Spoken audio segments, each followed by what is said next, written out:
So my sound, of course, at a point when I was trying to break into the industry, it was a bit difficult because, especially in Nigeria, the big sound from Nigeria is Afrobeat.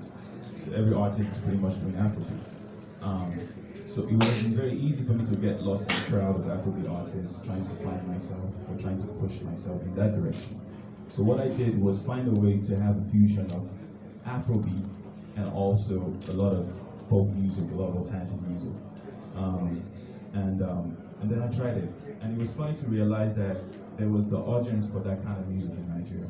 Because a lot of times people think that it's hard to find the audience for different kinds of music, for metal, for rock, for folk, for jazz. But the truth is that there's always the audience, they're always there. It's just about finding them.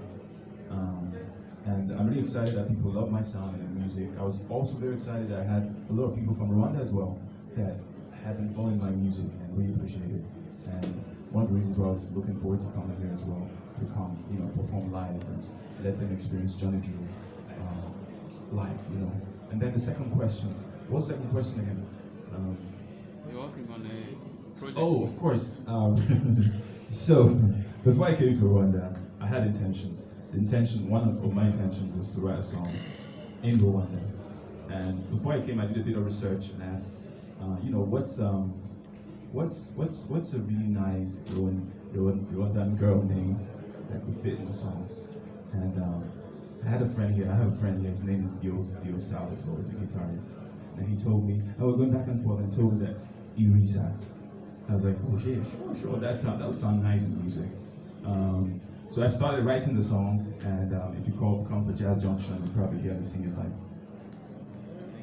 Thank you.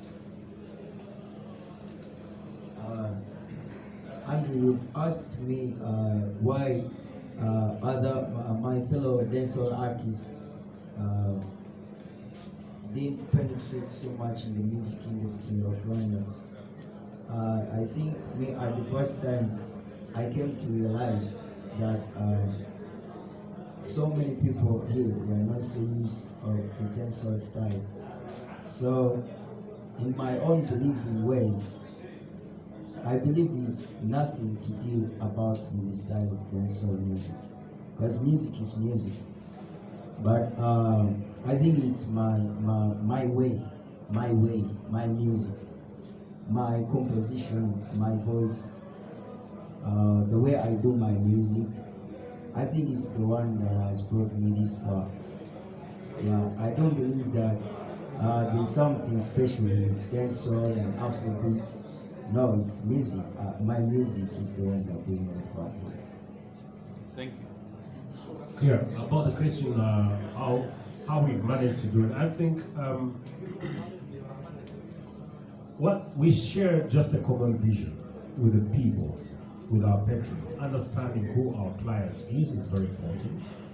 Then what they really want for each event that we're doing is also really very important.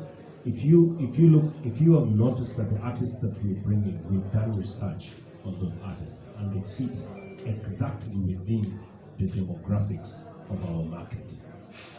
We don't just sample because someone has a hit and then we jump on it. No, we are not a hit event. We are not a pop event. We are a well-researched event which knows which people come for our event and what would they want to listen to and what kind of artistry. That is the experience. Now, when we jump on hits, then we shall be losing the focus. Of course, once in a while you could have that, but it is not our main agenda. We don't do popular hit musicians per se. We do experiences. That even if we have a hitting artist with a hit, or what you call a hit, that's a buzzing, trending hit, his artistry on stage, the experience has to be worth it. Not to hear him on radio and he comes on a live set and you're like, okay, wait a minute, I think you've left the real guy behind. No, that's not who we are. So we've done research about Johnny Drille, and we really exactly know how powerful he is when it comes to live performances. And we really know that the experience our patrons or our audience will really love to see him perform each and every song. So it's that journey. Look at, we brought people who only had one song, but they left everyone marveled. Ringo from South Africa. He has a song which was in 1998 song. 1998 song. Ringo Madungoza from South Africa.